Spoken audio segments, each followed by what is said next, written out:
एक निवेदन आप सबसे करेंगे, दुख है ना थोड़ा सा अगर आपके जीवन में, शिव जी को आप जल चढ़ाना चालू कर दीजिए।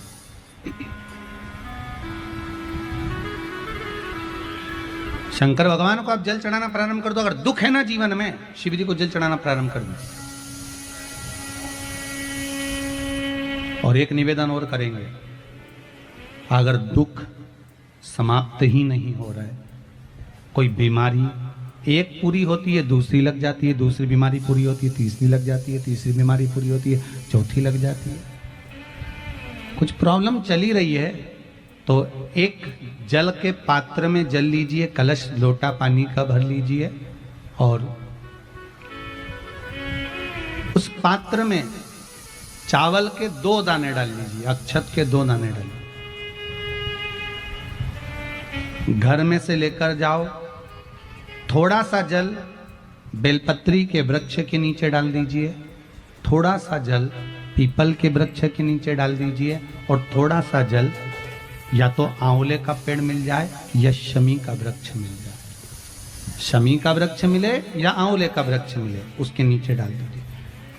3 जगह पर अगर कोई बीमारी ऐसी हो गई कि वो समाप्त नहीं हो रही, बड़ी बड़ी तकलीफ, मतलब एक बार दवाई अगर चालू हो गई तो दवाई बंद ही नहीं हो रही है, तो उसके लिए आपको 3 जगह पर जल चढ़ाना प्रारंभ कर दो। मात्र 1 हफ्ते से ज्यादा चढ़ाना भी नहीं पड़ेगा। जैसे 1 हफ्ते आप टेबलेट लेते हो, गोली लेते हो, 1 हफ्ते चढ़ाना प्रारंभ कर दो। सबसे पहले बेलपत्री के पेड़ के नीचे क्या करना है, जल का पात्र लेना है, उसमें 2 दाने चावल के डालना, 2 दाने अक्षत के डालिए। पहले बेलपत्री के पेड़ के नीचे जाओ, वहां जल चढ़ाओ, फिर जाइए पीपल के वृक्ष के नीचे, वहां जल चढ़ाइए, आखिरी में या तो शमी के नीचे या फिर आंवले के नीचे, इन दोनों में से कोई एक वृक्ष जिसके नीचे। पर 1 हफ्ते अगर आपने आंवले में चढ़ाया है तो आंवले में ही चढ़ाना, शमी में चढ़ाया है तो शमी में चढ़ाना है। ये बदल के मत चढ़ाना कि आज मैं शमी में चढ़ा देती हूँ कल आंवले में चढ़ा दूंगी, ऐसा नहीं। कितना सुंदर कहा है,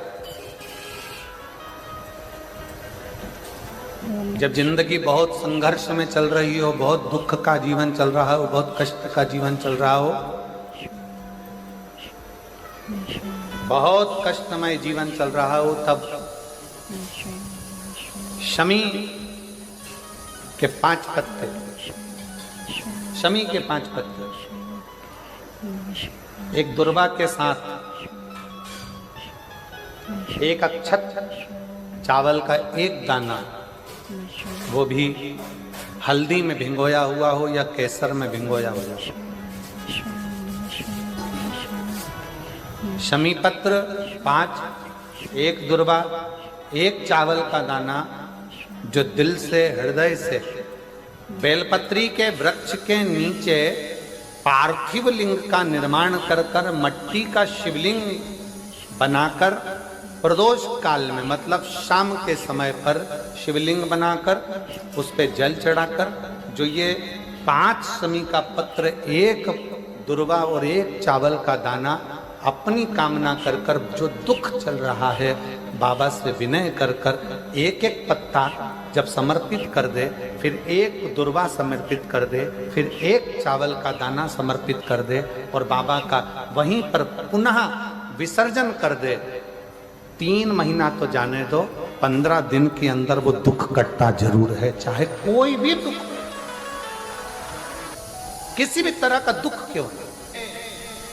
1 बेलपत्र के वृक्ष की परिक्रमा करने वाले को हजारों अश्वमेघ यज्ञ का फल प्राप्त हो जाता है, हजारों अश्वमेघ यज्ञ का फल प्राप्त हो जाता है।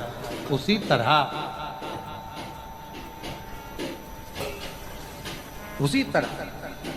एक पार्थिव लिंग का निर्माण करने वाले को, मिट्टी का शिवलिंग का निर्माण कर कर पूजन करने वालों को 12 ज्योतिर्लिंग के शिवलिंग के दर्शन का पुण्य फल प्राप्त। जो इंद्रियां हैं, इन 11 इंद्रियों में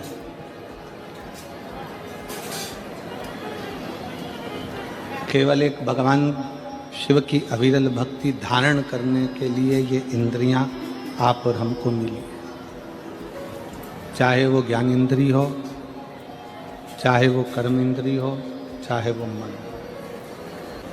कोई कह रहा था कि गुरुजी, शंकर जी के मंदिर में जाने से, भगवान शंकर के मंदिर में पहुंचने से, जाने से क्या हमारा दुख कट जाता है? किसी ने पूछा कि शिव मंदिर में जाने से क्या हमारा दुख कट जाता है? शिव महापुराण में षडानंद कार्तिकेय और भगवान श्री गणेश जी का एक संवाद है। श्री गणेश जी महाराज कार्तिकेय बाबा से एक प्रश्न कर दिए। कार्तिकेय बाबा गणेश जी के प्रश्न को सुनकर, गणेश जी के संवाद को सुनकर तुरंत उत्तर देते हैं। भगवान कार्तिकेय जी के सम्मुख में गणेश जी महाराज का एक सुंदर सा संवाद है, बड़ा सुंदर सा, कि मान लो हमने सुना है कि गणेश जी कह रहे हैं कार्तिकेय जी से कि कोई शिवालय में जाए तब उसका दुख कटता है, कोई शिव जी के मंदिर पहुँचे तब उसका दुख कटता है, कोई शंकर भगवान की चौखट पर जाए, भगवान शंकर के द्वार पर जाए तब दुख कटता है। षडानंद कार्तिकेय जी कहते हैं गणेश जी से कि आप मंदिर तक पहुँचे ना पहुँचे, पर यदि आपके मन में शंकर के मंदिर जाने का केवल भाव प्रकट हो जाता है तो समझ लो कि आपका दुख कटना प्रारंभ हो जाता है। आप मंदिर में पहुंचे ना पहुंचे, आप मंदिर तक गए ना गए, आप शिव मंदिर तक पहुंचे कि ना पहुंचे, वो मूल है।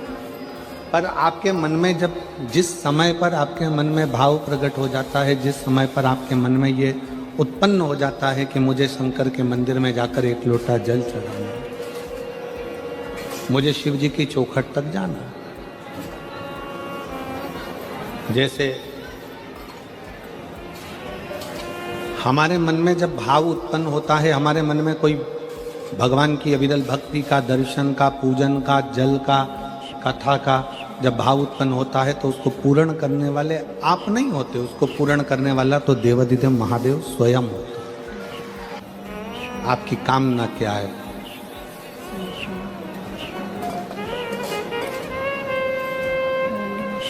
शिव महापुराण एक कल्प वृक्ष है। कल्प वृक्ष का मतलब क्या होता है? जिसके नीचे बैठकर जो कामना करी जाए वो पूर्ण होती है। यहाँ कोई दूसरा नहीं है। शिव महापुराण पंडाल, शिव महापुराण जिस भूमि पर होता है 7 दिन वो भूमि तुम पंडाल में जगह नहीं मिले, हमने पहले भी कथाओं में कहा, अपने साथ में लेकर चला करो एक छाता, 2 पानी की बोतल, एक बिछाने का और एक ओढ़ने का। 2 पानी की बोतल किसके लिए? एक अपने लिए, एक अपनी अड़ोसन पड़ोसन पीछे वाली धड़ोसन के लिए। उसके अपन किसी को कुछ नहीं दे सकते, अपनी पड़ोसन को थोड़ा सा पानी तो पिला सकते हैं। पंडाल में किसी का मुख झूठा करा देना, समझ लेना कि भोलेनाथ ने तुम्हारा भंडार खोलना प्रारंभ कर दिया। किसी का मुख झूठा करा देना, एक जरा सी टॉफी खिला दी, कोई ने बिस्कुट खिला दिया, कोई ने कोई सामान घर से बना कर लिया है। कई लोग पूड़ी लाते हैं, कोई चाय पिलाता है, कोई कॉफी पिलाता है, कोई दूध पिलाता है, कोई सामग्री लाता है, रात दिन लोग सेवा करते हैं। ये शिव महापुराण का पंडाल नहीं, ये कुबेरेश्वर बाबा का कल्प वृक्ष है, जिस वृक्ष के नीचे बैठकर जो मांगा जाता है वो प्राप्त हो जाए, वो प्राप्त हो। आप सब बैठकर जो भगवान शंकर की अविरल भक्ति करते हो, भजन करते हो, स्मरण करते हो, कीर्तन करते हो, ये उसका रास्ता। किस रूप में शिव यहाँ आते हैं, किस रूप में भोलेनाथ यहाँ बैठकर कथा का रस तत्व ग्रहण करते हैं, किस रूप में भगवान शंकर कथा का वाचन करते हैं, किस रूप में भगवान शंकर कथा करवाते हैं, ये वही जान सकते। शिव कथा कर रही है। कनक कुंडला, रत्नभद्र, यक्ष दोनों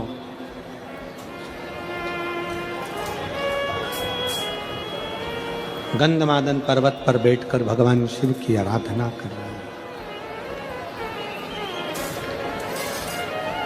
पार्वती जी ने भगवान शंकर से कहा कि ये आपके भक्त हैं, शिव उपासना करते हैं, इनकी झोली खाली रह जाए तो ये श्रेष्ठता कहाँ है। एक निवेदन सभी श्रोता बहन भाइयों से, कथा आ रहे हैं और पंडाल में बैठकर सुन रहे हैं। जिस दिन दिल से हारो ना,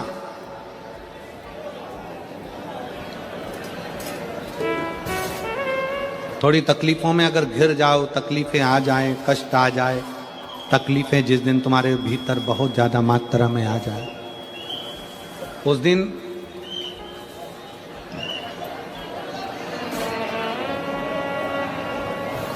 तीन बेलपत्र, एक बेलपत्र में पीला चंदन, बीच वाली पत्ती। जिस दिन तुम्हें लगे कि मैं बहुत दुखी चल रही हूं और मेरा काम हो ही नहीं रहा, बहुत तकलीफ की जिंदगी चल रही है, कोई हाथ पकड़ने वाला नहीं है, कोई संभालने वाला नहीं है और बहुत तकलीफ हो रही, बहुत तकलीफ।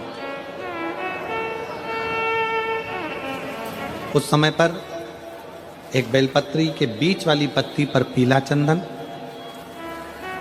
दूसरी पत्ती पर लाल चंदन और तीसरी पत्ती पर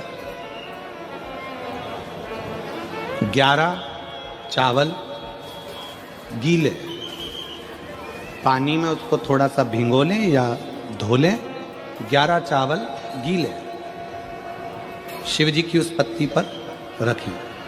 सबसे पहला पीला चंदन का बेलपत्र, दूसरे नंबर पर लाल चंदन का बेलपत्र, तीसरे नंबर पर जो 11 चावल आपने धोकर रखे हैं वो हाथ की हथेली में रखना है और हाथ की हथेली में रखकर अपनी कामना कर कर भगवान शंकर से विनय कर कर पंचाक्षर मंत्र नमः शिवाय या षडाक्षर मंत्र ओम नमः शिवाय या श्री शिवाय नमस्तुभ्यम बोलकर उस बेलपत्र पर सीधे हाथ में रखकर उल्टे हाथ का स्पर्श कर कर बाबा से अपने मन के भाव कहकर शंकर के शिवलिंग पर उसे समर्पित कर दीजिए। एक ही लोटा जल, जहां से जल बहता है अशोक सुंदरी वाली जगह, एक ही लोटा जल जहां से जल बहता है उस जल बहने वाली जगह पर 3 बार उस जल को अपनी कामना कर कर श्री शिवाय नमस्तुभ्यम या पंचाक्षर मंत्र या षडाक्षर मंत्र बोलकर 3 बार उस स्थान पर गिरा दीजिए। गिराने के बाद में बाबा से विनय कर कर अक्षत वाली जो बेलपत्र है, एक बेलपत्र और एक अक्षत उसमें से अपने लिए लेकर आ जाओ। उसको 2 महीना 3 महीना अपने घर में रखिए। जितना भी दुख है धीरे धीरे बाबा समाप्त कर कर खुशियां घर में लेकर आता ही है। दुख समाप्त होगा, खुशियां घर में आएगी जरूर।